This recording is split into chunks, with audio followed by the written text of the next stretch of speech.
Peggy 18.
Right, hey guys, my name is Alpha Redhawk, and considering that we had Paris Games Week just last week, I thought I'd give my thoughts on a few of the more interesting trailers and gameplay previews to come out of it, starting off with Nier Automata.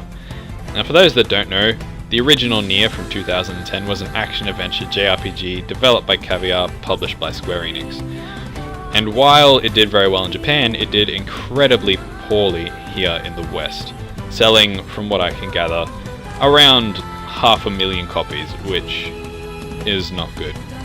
Mostly due to the critical reception it received here.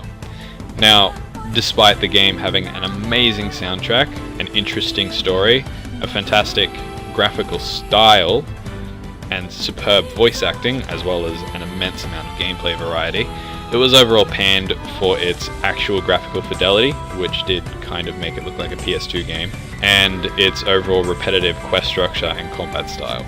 Despite that, it grew a rather vocal and loyal community of gamers that followed this to the very end, myself included. So to see the second Nier project, or another Nier project, come out in E3 and be announced was really exciting. And now, at Paris Games Week, we essentially get the first trailer. Now the trailer itself is pretty standard. It's composed of a series of standard shots and cuts that show off different animations, different weapons, different spells, and a few different enemy setups. Now, that's probably the most important things that you have to show in a combat trailer, I would say. I'd say there's no problem with that whatsoever. However, the actual construction of the trailer and a few of the scenes later on are kind of strange in the fact that they chose to put those scenes there. Now, the first thing that this trailer shows you is that the developers are now Platinum Games. They've taken over from Caviar. And I think this is a really good idea to show Platinum Games straight away, as this automatically brings in that Platinum Games fan base. Because there are a lot of people that love the Platinum Games style of combat. And without even needing to know the name of the project, they automatically get interested in this. Now the first scene we see is a combat scene. Straight away, it chucks you into the combat, which is an interesting choice. There's no character setup, there's no world setup, there's no story setup. It just chucks you straight in there with the combat.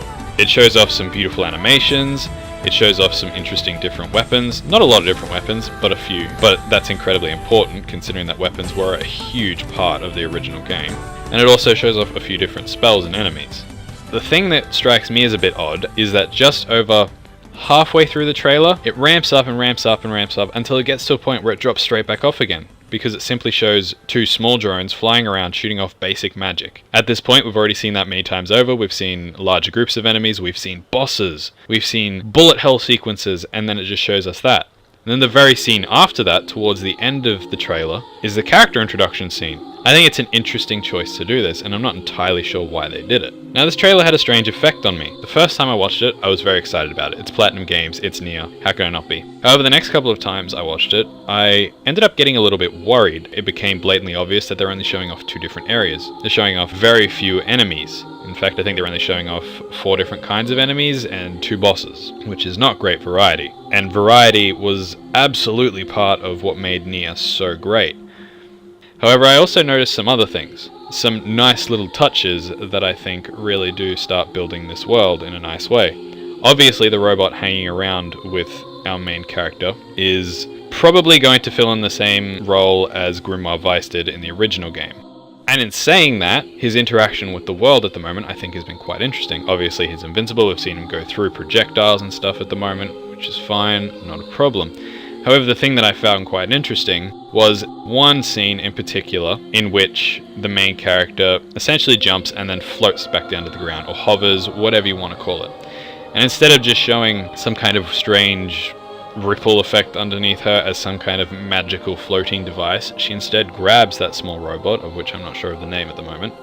She instead grabs the small robot, and the small robot lowers her down to the ground slower. I really love this interaction. I love that attention to detail that shows that they've really thought about how this character in particular is going to interact with this world, and particularly the main character. I quite like all the little details that I've seen here. All the little things that let me know that Platinum are taking a lot of care with this IP. But beyond that, obviously I did notice a few things that aren't quite perfect. Now, the first thing that I noticed, or one of the first things that I noticed, and to be honest, one of the only problems that I noticed, graphically speaking, was that at one scene, the introductory character scene that happens right at the end of the trailer for some reason, her hand clips through her dress. Now, it's a small issue, but when they've taken such care to have her grab onto the robot when she's floating down to the ground, it does seem kind of odd that they haven't necessarily taken the care to not have her arm clip through that flare.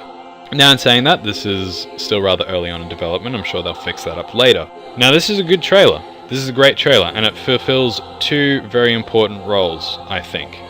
It's interesting to start off with a combat trailer. I'm completely discounting the previous trailer from E3 as it was 30 seconds long and did pretty much nothing except to say, hey, we're working on this game. What this game does do is it says to the people that did not like the original game, look, we've fixed some of the complaints. We've made the combat more interesting, we've made it more visceral, more engaging. And we've also made this game graphically superior. We've made it feel like it should belong in this generation of consoles, which were 2 of the main criticisms of the previous game. But the other thing that it does is it speaks to the people who originally loved the game. It says, look, these environments are thematically similar to the environments that you will have seen and potentially even dreamed of for the original game. It fits in. The character movement fits in. But the other thing that it does is it shows that bullet hell section about halfway through, which is very important in showing, I think, from Platinum Games, that this is going to have some variety in gameplay like the original game. Perhaps it won't go as overboard with, say, text adventure sequences or top-down dungeon crawl sequences, but it did show that bullet hell sequence, which bullet hell mechanics were a rather large part of the original game. And so I'm happy to see that. And I'm happy to see that Platinum is essentially saying, we're trying to make a game that more people will enjoy. I think this game is going to get several different trailers, such as an environmental trailer, a story trailer, a character trailer, and probably more combat trailers. I think they wanted to address combat and graphics as the very first trailer because that was the thing that I think turned a lot of people off in the original game. You know, those were the 2 major criticisms, or part of the 2 major criticisms launched by critics in the West. The trailer also shows new music from the same composer, I believe, as the original game, and says, you love that soundtrack? You know, this one's going to be just as good. It's going to have that quality that you really want.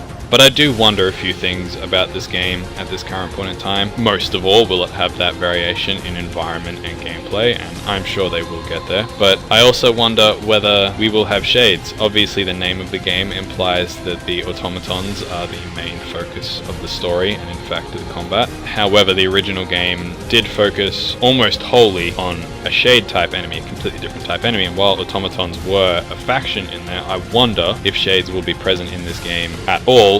And if so, how majorly? Will they be in a side area? Will they be half of the story? Will they be in here at all? Will they introduce a completely different kind of enemy?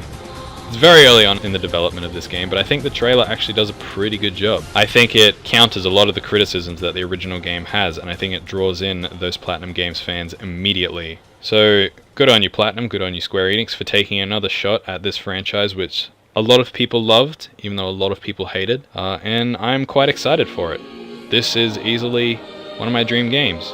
Now I just need Dark Chronicle 3, Zone of the Enders 3, and I don't know, Beyond Good and Evil 2. Anyway guys, that's all my thoughts about this trailer at the moment. I hope you enjoyed the video. Are you excited about this game? Have you already been turned off it? Did you completely disregard it because of the last game? Tell me what you think in the comments below. Until next time though, have a good one and take it easy.